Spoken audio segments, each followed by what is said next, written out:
Lalu mana pendalilannya? Qaidah darul mafasid aula min jalbil masalih. Penulis memasukkan Al-Quran dan Sunnah di dalam matanya. Maka dari Al-Quran di surat Al-Baqarah tentang permasalahan al-khamr wal maisir.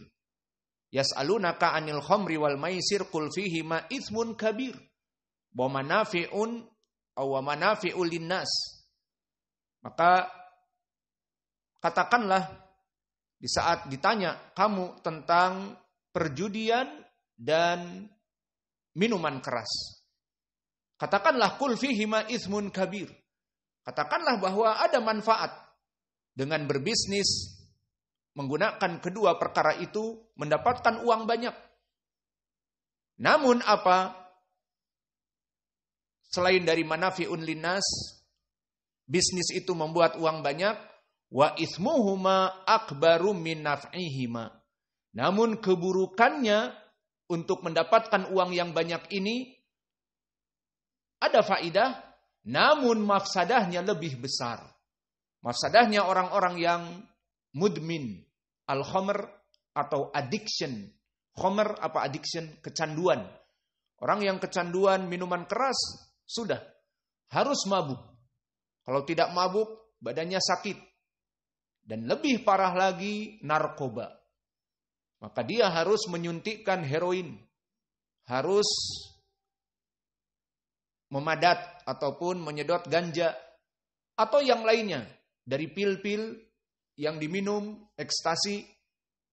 Dan yang dimasukkan kepada urat nadi, disuntik. Allahul musta'an. Langsung menjadi zombie. Setelah disuntik, maka dia akan fly. Tidak peduli dengan orang sekeliling. Mata ke atas, maka dia berjingkrak-jingkrak, atau dia tidur, dan seterusnya. Maka inilah keburukannya lebih besar daripada kebaikannya. Maka di sini Allah mengharamkan meskipun ada kebaikan. Kenapa? Darul mafasid aula min jalbil masalih. Kebaikan tadi mendapatkan uang, namun mafsadahnya orang yang membeli menjadi rusak kehidupannya. Kalau anak-anak kecil rusak masa depannya, hancur otaknya. Jadi bebal, jadi bodoh, jadi tidak bisa menghafal dan seterusnya. Dan idman, addiction, kecanduan. Maka dia akan mencuri. Kenapa? Karena dia butuh kepada narkoba tersebut. Kalau dia mempunyai uang di rumah, maka seperti antum ketahui mungkin para selebriti, artis-artis, dan yang lainnya di saat kecanduan, maka dia akan menjual apa yang dia punya. Mobilnya dijual, rumahnya dijual untuk ekstasi, untuk narkoba tersebut. Maka di sini poin pendalilannya dilarang oleh Allah padahal ada kebaikan. Dan begitupun ucapan Allah di dalam surat Al-An'am, wala tasubbul ladina yad'una min dunillah fayasubbullaha adwan bighairi ilmin. Maka jangan kamu mencela agama orang lain. Hanya sekedar mencela, bukan dakwah. Yang akibatnya agama orang lain yang kamu cela itu dari Nasara atau Yahud atau Buddha atau Hindu, maka mereka akan mencela agama kamu dengan tanpa ilmu. Dan kalian menyembah Allah demikian dan demikian, dan kalian menyembah Nabi Muhammad, dan kalian mengikuti Nabi Muhammad dan Nabi Muhammad demikian dan demikian. Maka ini yang diinginkan di dalam ayat ini. Maka mencela, menafikan agama selain Islam, baik apa tidak? Jawabnya baik. Karena Allah pun menafikannya. Waman yabtaghi ghairal Islam madina fala yuqbala minhu. Dan di dalam ayat inna dina indallahil Islam, hanya agama Islam yang benar. Maka Allah pun telah menafikan agama-agama yang lain, bahkan dimasukkan kepada api neraka. Waman yad'u ma'allahi ilahan akhar la burhana lahu bih fa inna ma hisabahu inda rabbih fa innahu la yuflihul kafirun. Allah jadikan mereka orang-orang yang musyrik dan kekal di api neraka. Maka mencela untuk menjauhkan manusia dari agama mereka bagus. Namun kalau hanya sekedar mencela, membabi buta tanpa ilmu, Dan yang dicelaknya tidak akan menerima hidayah. Karena dengan sistem mencela, mulai dari teman sekolahnya, teman kampusnya, dicela agamamu demikian-demikian, maka dia akan balik mencela sehingga menghina Allah dan Rasulnya. Maka di sini hukumnya menjadi haram. Padahal ada kebaikan, namun mafsadahnya lebih besar. Dan begitu pun dari kehidupan orang-orang munafik yang dulu membuat fitnah di zaman Nabi. Ini pendalilan di dalam hadis, yang mana hadis ini muttafaqun alaih. Maka Abdullah ibnu Ubay telah membuat ucapan-ucapan yang buruk sebagai seorang munafik. Maka diketahui oleh kaum muslimin. Maka berkata Umar ibn Khattab, "Da'ni ya Rasulullah adrib unuqa hadal munafik." Biarkan aku ya Rasulullah untuk memenggal leher munafik ini. Di sini ada kebaikan atau tidak?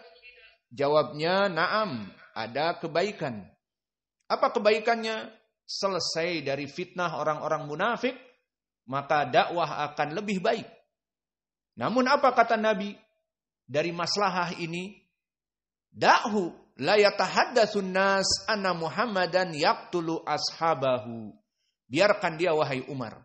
Apa kata manusia, apa kata dunia, apa kata orang-orang Mekah, apa kata orang Arab di Jaziratul Arab, Muhammad membunuh dari sahabatnya yang mengikuti agamanya di Madinah, membunuh para sahabatnya. Apa kata dunia? Fitnahnya lebih besar.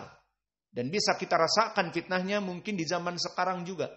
Dari ucapan orang-orang kafir musyrik yang terus dibawa oleh para misionaris, bahwa Muhammad membunuh para sahabatnya dan seterusnya. Maka ini darul mafasid aula min jalbil masalih. Membunuh orang-orang munafik ada manfaat. Namun mafsadahnya lebih besar. Membuat fitnah lebih besar. Maka ditinggalkan oleh Nabi. Dan begitupun pendalilan di dalam Sahih Al-Bukhari dari Sahal ibnu Sa'ad. Diceritakan bagaimana Utsman ibnu Mad'un meminta izin di mana dia ingin fokus beribadah. Dan fokus beribadah dipikirnya oleh dia dengan menghilangkan syahwat. Maka dia bisa menghilangkan syahwat dirinya untuk diputuskan dari syahwat Mr. P-nya. Maka dengan tujuan fokus beribadah. Maka minta izin kepada Nabi, maka Nabi membantahnya, melarangnya. Maka disampaikan oleh Sahal ibnu Sa'ad yang meriwayatkan hadis ini, atau Sa'ad ibnu Abi Waqqas, Sa'ad ibnu Malik, maka dikatakan walau adina lahu lahtasaina. Maka dia meriwayatkan kepada para sahabat yang lain, Nabi jawabannya melarang, awas, bukan membolehkan tabattul, tapi melarang, mengkebiri itu tidak boleh. Walau adina lahu lahtasaina. Bahkan berkata Sa'ad ibnu Abi Waqqas, jika Nabi mengizinkan, aku pun termasuk orang yang akan mengkebiri dari syahwatku dari perempuan. Idan ijtinab syahwah an-nisa mempunyai masalah atau tidak? Punya, untuk fokus ibadah. Namun ini menyelisihi fitrah dan menyelisihi syariah, terutama di hadis disebutkan ini mukatsirun bikumul umam yaumal qiyamah ana ubahi bikumul umam yaumal qiyamah, bahwa aku berbangga-bangga dari para nabi yang selainku dengan banyaknya kaum muslimin yang lahir dari kaum muslimin. Maka jika kaum muslimin semuanya ingin mendekatkan diri kepada Allah dengan mengkebiri dirinya sendiri, dengan memotong urat yang ada di Mr. P sehingga Mr. P-nya tidak bisa bangun misalnya, tidak butuh kepada perempuan, maka ini fitnah yang sangat besar. Menyebabkan semua laki-laki dari kaum muslimin tidak menengok kepada perempuan. Tidak butuh kepada perempuan. Karena apa? Ibadah mi'ah bimi'ah. Akhirnya memutuskan syahwat dan memutuskan fitrah. Sehingga apa faidahnya ayat fankihu ma tabalakum minan nisa masna wa thulatsa wa ruba, bahwa diperintahkan untuk laki-laki menikahi perempuan 2, 3, 4. Apa faidahnya? Satu aja.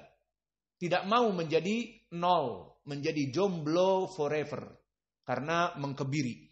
Maka ini pun menjadi pendalilan tentang darul mafasid aula min jalbil masalih, dan di sana juga hadis yang terakhir disebutkan di matan tentang permasalahan larangan dan perintah. Maka telah datang dalam larangan itu bersifat mutlak untuk ditinggalkan. Hadis muttafaqun alaih dari Abi Hurairah, "Wa ma nahaitukum an syai'in fajtanibuh." Apa-apa yang kami larang, jauhilah. Maka di sini permasalahan darul mafasid bersifat mutlak, jauhi. Yang namanya keburukan, jauhi. Tapi yang namanya kebaikan dan ketaatan, fattaqullah mastata'tum. Agar kamu mengambilnya dengan mastata'tum, dengan kemampuan kamu. Maka ini menjadi pendalilan tentang permasalahan larangan. Itu lebih didahulukan daripada mengambil kebaikan. Maka di sini diambil oleh para ulama ahli usul, hadis ini menjadi pendalilan tentang segala yang namanya keburukan, darul mafasid aula min jalbil masalih. Menjauhi larangan lebih baik daripada mengambil kebaikan. Maka kesimpulannya dari kaidah darul mafasid aula au muqaddamun min jalbil masalih, jika terjadi benturan antara dalam 1 bulan 3 hari 17, 19, 21, ada dari tanggal yang 3 itu masuk hari Rabu, apalagi Jum'ah, Sabtu dan Ahad, maka usahakan dari 3 hari itu mana yang tidak jatuh kepada 4 hari. Atau yang paling penting, jauhi hari Rabu. Itu catatan dari pembahasan kita. Kemudian dari dalil-dalil yang lain, dan ini perlu ditambih, bahwa asal dari bekam dan hijamah, jika dia niatkan untuk pengobatan, maka itu adalah sunnah, sesuai dengan hadis yang datang dari Anas, fa inna afdhala ma tadawaitum bihi al-hijamah, fa inna amsala ma tadawaitum bihi al-hijamah, bahwa sungguhnya sebaik-baiknya pengobatan yang ada pada kalian paling baik adalah berbekam. Dan juga di hadis Ibnu Umar dan Anas disebutkan agar la tabyigu ad-dam fayaktulak. Maka janganlah kamu biarkan darah itu merusak dan menjadi penuh muatan dan menjadi rusak akan membunuhmu. Maka dari dalil-dalil di sini bahwa asal dari bekam adalah pengobatan. Kemudian ada seseorang kebetulan dia pada hari itu hari Rabu dalam keadaan payah, kepalanya sakit dan badannya sakit, bla bla bla. Yang jelas sudah melaksanakan pengobatan tidak bermanfaat dari kimia, maka dia pada saat itu datang ke klinik hari Rabu, please tabib, bekam saya. Kita katakan hari Rabu, maka bekam saya tidak sabar untuk menunggu besok hari Kamis. Asalnya boleh saja. Maka kecuali seperti perkara demikian, maka lebih baik untuk dibekam. Karena dia dalam keadaan sakit. Seperti hadis tadi, la tubayyid ad-dam fayaktulak. Maka janganlah darah itu sampai dalam keadaan buruk, bisa membunuhnya. Maka di situ terasa jantung ini berdebar. Aduh, jantungku kok berdebar sekali. Karena kemarin makan banyak daging kambing di daurah, maka jantungku berdebar-debar. Harus dibekam sekarang. Ternyata hari ini hari Rabu. Maka tidak apa-apa. Asalnya adalah pengobatan. Bahkan masuk kepada sunnah karena mengobati dengan berbekam. Kesimpulannya permasalahan ini semuanya butuh kepada nadhrah. Butuh kepada pandangan yang bijaksana dari dalil-dalil. Maka kita katakan jika dia tidak dalam keadaan sakit dan dalam keadaan badannya sehat, namun agak sedikit ada sakit atau sedikit gula darahnya naik atau hypertension sudah mulai pada dirinya, bisa diundur kapanpun, namun dia ingin berbekam. Hari ini kebetulan tanggal 17, ternyata hari Rabu, maka bisa diakhirkan menjadi tanggal 19, maka itu tidak apa-apa. Paham ya? Kesimpulannya, permasalahan kita di sini adalah permasalahan berbekam yang dia itu bukan dalam keadaan darurat. Maka jika berjatuhan hari-hari 17, 19, 21 kepada hari-hari terlarang, maka lebih baik dijauhi dengan catatan dia bukan darurat, butuh dibekam. Namun kalau memang dia sudah sakit parah, sakit kepala tidak bisa tidur, dan sakit seluruh badannya, harus dibekam. Maka dibekam meskipun hari Rabu tidak apa-apa, karena pada dasarnya dalam keadaan sakit, maka lebih baik dibekam. Maka ini yang bisa kita berikan dari bab yang ke-8, ke-9, ke-10, ke-11. Maka kita cukupkan pelajaran kita di sini, dan insya Allah di lain waktu kita akan masuk kepada kesimpulan sampai kepada bab yang ke-20. Wa naktafi ila huna wa jazakumullahu khaira wa barakallahu fi ilmikum subhanallahi.